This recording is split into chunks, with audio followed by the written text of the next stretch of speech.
আমি একটু জিজ্ঞেস করতে চাই, দেখেন বাংলাদেশের অহংকারের যে জায়গাগুলো, গৌরবের যে জায়গাগুলো, আপনি এক্সপ্রেসওয়ে, পদ্মা সেতু, মেট্রো রেল, একই সাথে আমাদের মুক্তিযুদ্ধের সময় জন্ম নেওয়া সেনাবাহিনী, প্রত্যেকটাকে টার্গেট করা হচ্ছে। এটার সঙ্গে আমি আর একটু লিঙ্ক করি, এই যে মেট্রো রেল, এর সঙ্গে আর্মি জড়িত, পদ্মা সেতু আর্মি জড়িত, এই টানেল আর্মি জড়িত, রোড, ফ্লাইওভার, আন্ডারপাস, ওভারপাস, সব কিছুর সাথে কিন্তু যে বড় বড় কনস্ট্রাকশনগুলো 300 ফিট হাইওয়ে ফিট, আমরা এই দেশপ্রেমিক সেনাবাহিনী কিন্তু করছে ইন এইড অফ সিভিল পাওয়ার। রাষ্ট্র এবং দেশের প্রয়োজনে অসামরিক বা বেসামরিক প্রশাসনের সহায়তার জন্য কাজ করছে। তো সেইগুলোই তারা আঘাত আনছে। আঘাত আনার জন্যই কিন্তু দেশের অস্থিতিশীল পরিস্থিতিকে কন্ট্রোলে আনার জন্য দেশপ্রেমিক সেনাবাহিনীকে আনা হচ্ছে। সেনাবাহিনী আনার জন্য মেনলি দুইটা প্রসিডিওর আছে।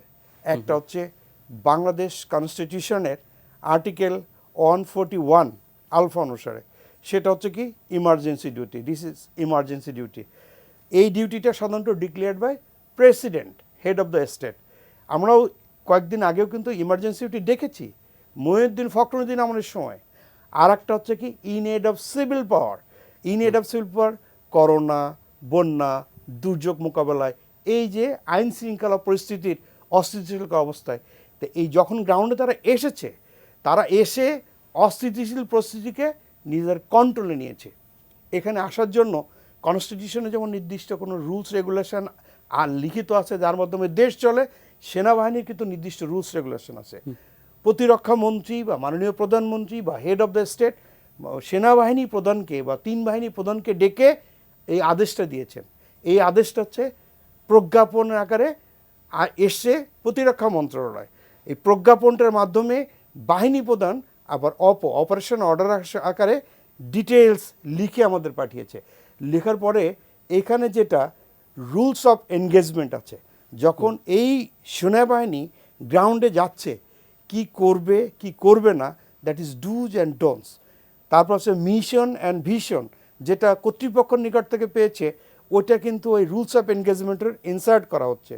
দেন অফিসিয়াল সিক্রেট অ্যাক্ট 1923, এটা মেনশন করে, এইটা সাধারণত সেনাবাহিনীর পক্ষ থেকে সেনা সদর দপ্তরের মানে জিএস ব্রাঞ্চ এই কাজটা করেন, যেটা স্বাক্ষর করেন সেনাপ্রধান অনুমতিক্রমে, সাধারণত এজি মহোদয় স্বাক্ষর করেন।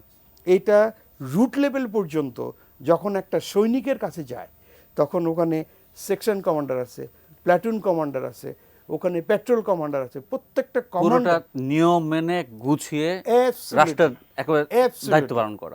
মাসকুম, আমি একটু আপনার কাছে, এই সেনাবাহিনী এখানে একটা দায়িত্ব পালন করছে, আসলে রাষ্ট্রকে বাঁচানোর দায়িত্ব। সেটা এমন আক্রমণকারী যারা রাষ্ট্রের সব বড় বড় জায়গাগুলোকে আঘাত করতে চায়, তাদেরকে বিতর্কিত করার চেষ্টা করা হচ্ছে। এটা কি শুধু মানে রাষ্ট্রের অভ্যন্তরীণ দুষ্ট শক্তি, নাকি এর পেছনে আরও কোনো গল্প আছে?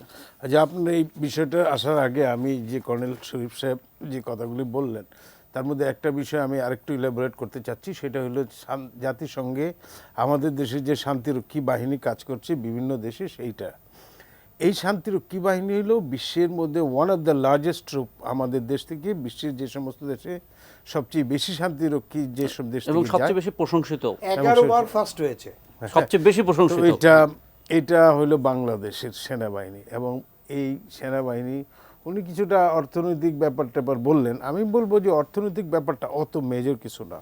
এটা হয়তো আমরা অন্যভাবে ম্যানেজ করতে পারি, যে টাকাটা আমরা আসে সেটা। কিন্তু আমাদের যে জিনিসটা সবচেয়ে বেশি উপকৃত হচ্ছে, যে আমাদের দেশের ভাবমূর্তিটা, বিশেষ করে যে পিসের প্রতি, যে শান্তির প্রতি যে আমাদের কমিটমেন্ট, সেটা কিন্তু বিশ্বব্যাপী প্রশংসিত হচ্ছে। সেকেন্ড যে জিনিসটা আমি বলবো, যে সমস্ত দেশগুলিতে এই আমাদের শান্তিরক্ষীরা গিয়েছেন, ওই সমস্ত দেশগুলির সাথে আমাদের আবার কূটনৈতিক সম্পর্কটা, ওইসব দেশগুলির জনগণের সঙ্গে আমাদের সাংস্কৃতিক এবং কূটনৈতিক সম্পর্কটা এত সুদৃঢ় হচ্ছে। এবং বাংলাদেশ অনেকগুলো দেশে একটা ভালোবাসার নাম, হ্যাঁ, ইয়েস, আবেগের ব্যাপার হয়ে দাঁড়িয়েছে। তো এটা আমাদের জন্য একটা বিরাট ব্যাপার। আর আরেকটা বিষয় হলো যে এমন সমস্ত অপারেশন আমাদের সৈনিকরা করেছেন, আমাদের যে সমস্ত অপারেশনে পশ্চিমা বা অন্য যে কোনো দেশের সৈনিকরা পিসকিপিংয়ে গিয়ে তারা প্রত্যাহার করে চলে এসছে, কিন্তু সেখানে দেখা যাচ্ছে আমাদের সৈনিকরা সেখানে তার প্রাণ দিয়ে হলেও সেখানে স্টেবিলিটি এনেছেন।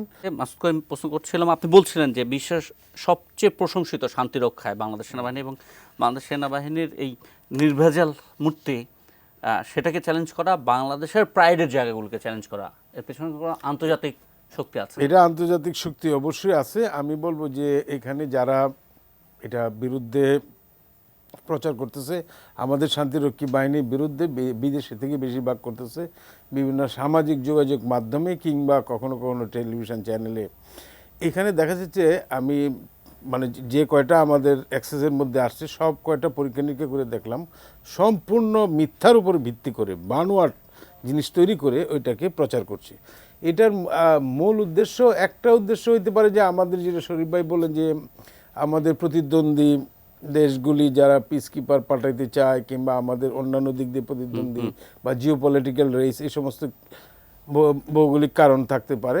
আরেকটা কারণ হইলো যে এখানকার অভ্যন্তরীণ রাজনৈতিক, কারণ যারা বিরুদ্ধ পক্ষের তারা হয়তো এই সরকারকে তারা পছন্দ করে না, তো তারা সেটা প্রচার করছে। কিন্তু আমার কথাটা হইলো যে আমি যেই প্রশ্নটা বলতে চাচ্ছিলাম, যারা এই সরকারকে পছন্দ করে না তারা তো এই দেশের নাগরিক।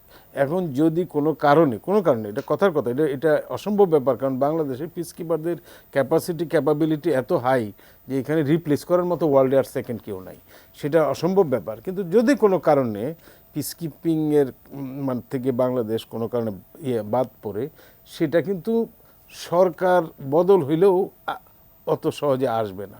তো সুতরাং আপনি যদি ক্ষমতায় আসেন, হ্যাঁ, কিন্তু আপনিও কিন্তু এটা রিপ্লেস করতে পারবেন না। তো আমি বলতেছি এটা হলো একটা আত্মঘাতী, মানে নিজে সুইসাইডাল, নিজের ক্ষতি নিজে করা। সেই জিনিসটা থেকে বিরত থাকবে। আমরা যারা প্রবাসে থেকে এই সমস্ত করছে, এটা আমরা আহ্বান জানাবো। এটা যদি আপনি দেশকে ভালোবাসেন, ছোট্ট একটু লোভে পুরো রাষ্ট্রের ক্ষতি স্থায়ী ক্ষতি না করা।